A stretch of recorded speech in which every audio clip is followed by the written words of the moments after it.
It was June 5, 1960, the beginning of summer in southern Finland. The calm waters of Lake Bodom shimmered beneath the rising sun, surrounded by birch trees and quiet countryside. For 4 teenagers, 2 boys and 2 girls, it was meant to be a weekend of camping, laughter, and freedom.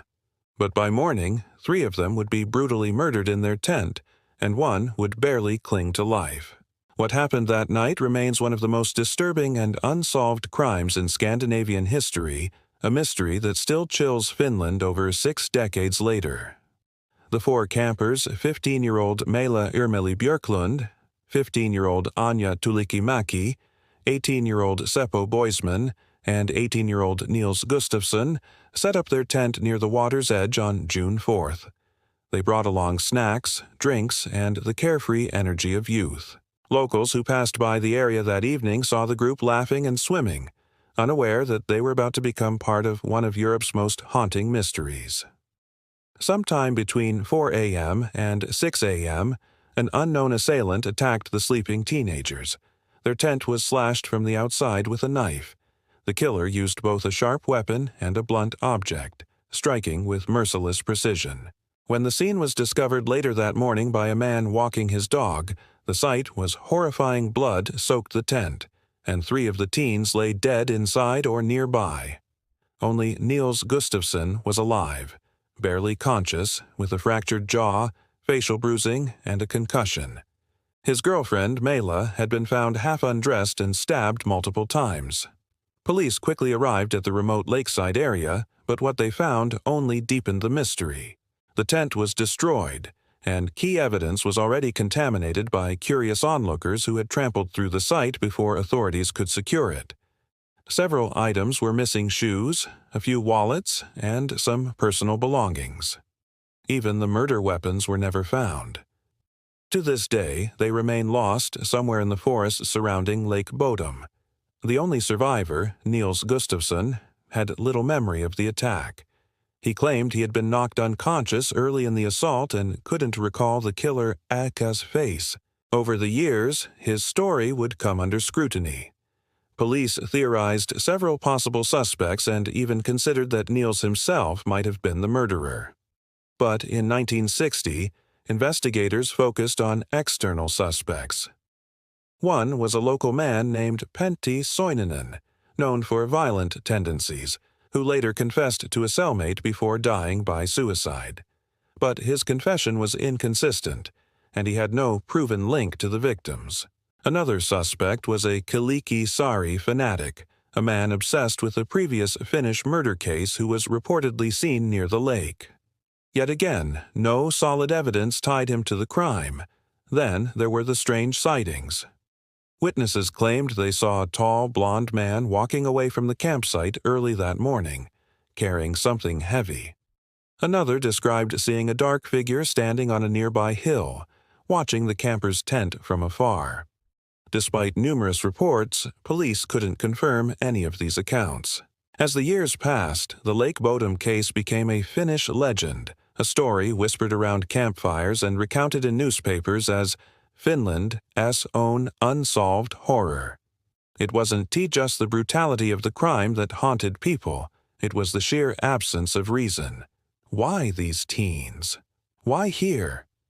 For decades, the Lake Bodom murders stood as a dark enigma, a story without answers. The Finnish police conducted one of the largest investigations in the country's history, interviewing hundreds of witnesses and following countless leads. Yet every path led to a dead end. The forest remained silent, and the waters of Lake Bodom reflected nothing but questions. In the 1970s and 80s, theories began to spiral among the public. Some believed it was a random act of violence by a wandering stranger. Others suspected a calculated killing driven by jealousy or revenge. One chilling rumor claimed that a soldier, unhinged after returning from service, had stumbled upon the campers and attacked them in a fit of madness.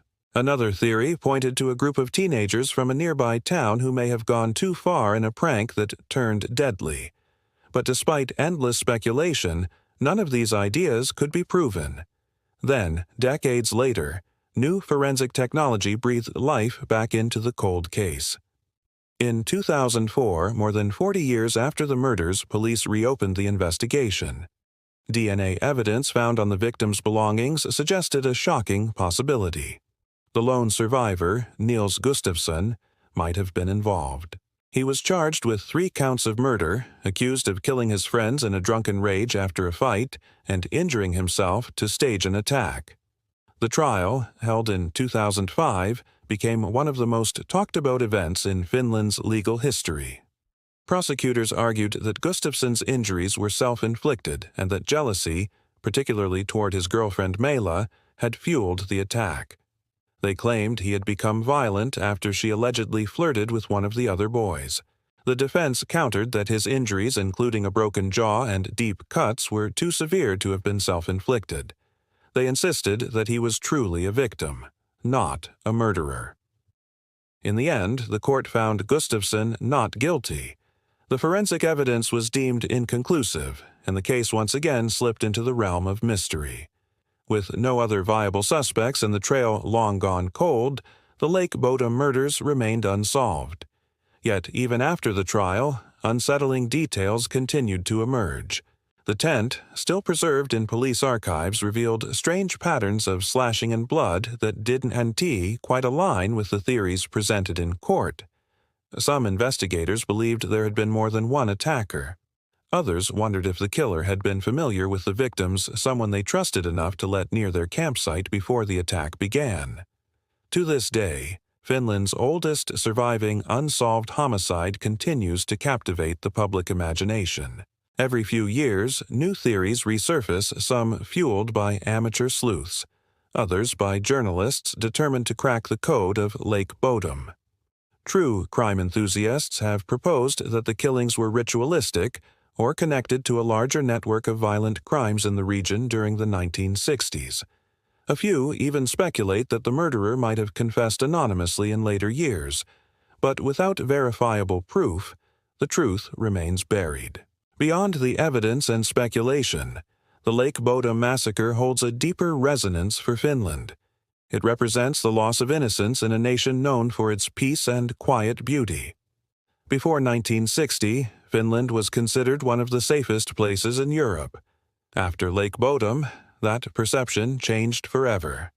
Parents began warning their children about camping alone. The serene lakeside, once a symbol of Finnish summer freedom, became a haunting reminder that evil could lurk even in the most peaceful places. Today, visitors still travel to Lake Bodom. Some come out of curiosity, others in quiet remembrance of the young lives lost.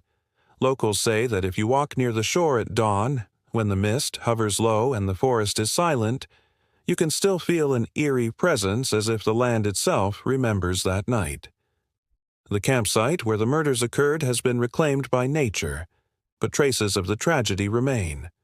Broken stones, faded paths, and stories whispered by the wind keep the memory alive. More than 6 decades later, the Lake Bodom murders continue to stand as a chilling reminder of how fragile human safety can be. In a world driven by facts and evidence, this mystery endures untouched by time, unsolved by science. And perhaps that's what makes it so haunting, because at Lake Bodom, the question that echoes through the trees is the same one asked in 1960. Who was watching as the campers slept? And why did they never stop?